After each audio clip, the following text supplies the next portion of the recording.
Outsourcing ইনস্টিটিউটের আরও একটি ভিডিওতে আপনাদেরকে স্বাগত।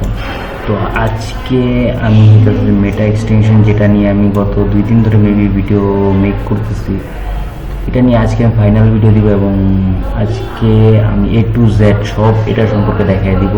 মেটা অটোমেশনটা কীভাবে ইউজ করবেন, কীভাবে কী করবেন, কীভাবে করলে ভালো হবে। তো আমি আবার শুরু থেকেই, মানে যারা ফার্স্টের ভিডিওগুলো দেখেন নাই তারাও এই ভিডিও থেকে যদি শুরু করেন তো কোনো প্রবলেম হবে না। তো এখান থেকে আমি কী করলাম, এই যে মেটা অটোমেশন এক্সটেনশন দেখে আমি সার্চ দিব। সার্চ দেওয়ার পরে নর্মালি এরকম একটা ট্যাব ওপেন হবে। তো এখান থেকে আমি মেটা অটোমেশনটাকে ওপেন করে নেব। এরপরে এখান থেকে আমাকে বলবে যে আমার গুগল ক্রোমের সাথে অ্যাড করে নিতে। তো আমি এখান থেকে অ্যাড ক্রোম দিয়ে দিলাম, অ্যাড এক্সটেনশন। ঠিক আছে, এই যে দেখেন অলরেডি এক্সটেনশন কানেক্ট হইতেছে। এইখান থেকে আমি কী করবো, আমার যে এক্সটেনশনটা আছে সেটাকে এখানে পিন করে নিলাম, এখানে নিয়ে নিলাম। আচ্ছা, এরপর কী করা লাগবে দেখেন, নর্মাল আমি যদি এখান থেকে আমার এক্সটেনশনটাতে ক্লিক করি, এখান থেকে একটা মেটা অ্যাকাউন্ট যেতেছে। ঠিক আছে, মেটা একটা এআই যেতেছে।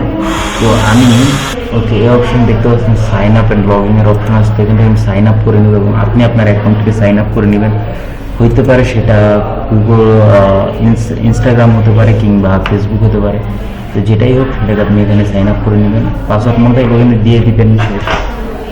তো এখান থেকে হচ্ছে আচ্ছা, এরপর কী হবে, এমন একটা ড্যাশবোর্ড ওপেন হবে।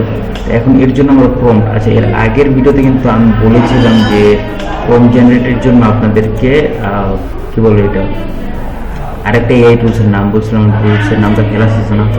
আজকে বলছি গ্রক ইউজ করবো, grok.com ইউজ করবেন। ঠিক আছে, এখান থেকে আমরা মেইল টিল সব কিছু কানেক্ট করে নিতেছি, কারণ এখান থেকে ভালো, ওরা অনেক ভালো দেয়। এটা আমি গতকালকে এটা ফিল করতে পারছি। আমি এখান থেকে একটা নর্মাল প্রম্পট করে লিখে দিতেছি। দেখেন এখান থেকে আমি অলরেডি ওকে প্রম্পট লিখে দিচ্ছি। তো লিখে দিয়ে এখান থেকে নর্মালি যদি আমরা ওকে পাঠায় দিই, দেখেন ও এখান থেকে আমাকে সুন্দর একটা দিয়ে দিবে। আচ্ছা, তো এখান থেকে আমাকে প্রম্পট দিতেছে, প্রম্পট জেনারেট করতেছে। আচ্ছা, তো ওকে, এখানে আমার একটা ভুল হয়েছে, সেটা হইতেছে যে আমি ওকে ভিক্টর ফাইল মনে রাখি। তো ও কী করে ওর মতনই ফাইল দিবে। তো ফাইলগুলো অবশ্যই ভিক্টর হতে হবে, তো ফুলের ফাইল লাগবে। ঠিক আছে, আমরা যদি এছাড়া দিই তো ও কী করবো, ওর মতন দিয়ে দিবে। আর এআই এর কথা শুনে কখনো ফাইল ক্রিয়েট করবেন না, যে ও বলবে এইটা ওইটা, এরকমভাবে ক্রিয়েট করবেন না। ওকে, তো এখানে যদি আমি সেভ দিয়ে দিই, দেখেন নর্মালি সেভ হইতেছে। আচ্ছা, এখান থেকে আমাকে প্রম্পট দিতে শুরু করলো, প্রম্পটের টিপস দিতেছি।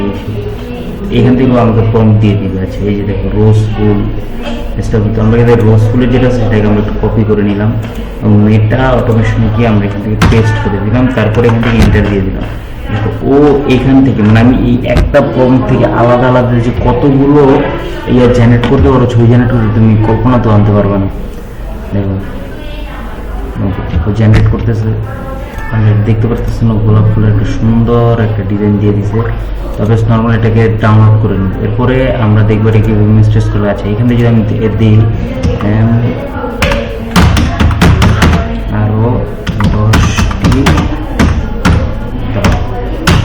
ঠিক আছে। তবে আমরা আরেকটা প্রম্পট নিয়ে নিই। হ্যাঁ, এই প্রম্পটের উপরে না করি, মানে এটা চাইলে করতে পারেন, কিন্তু দাও এই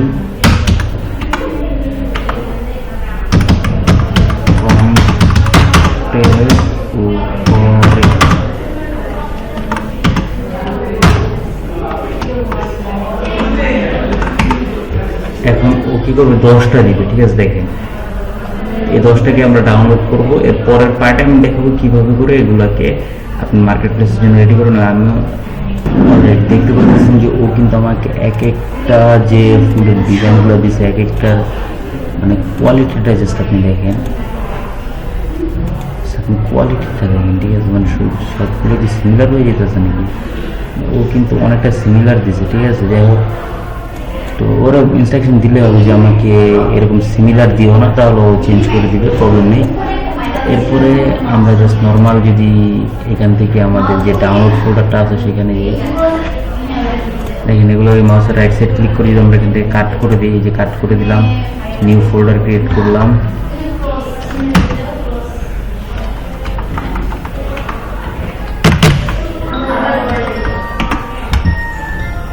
সবগুলো ফোল্ডার আমরা নিয়ে নেব, ঠিক আছে। আচ্ছা, এর পরের ভিডিওটাতে আমি দেখাইতেছি কীভাবে করে এই ফাইলগুলোকে আপনি মার্কেট প্লেসের জন্য রেডি করবেন।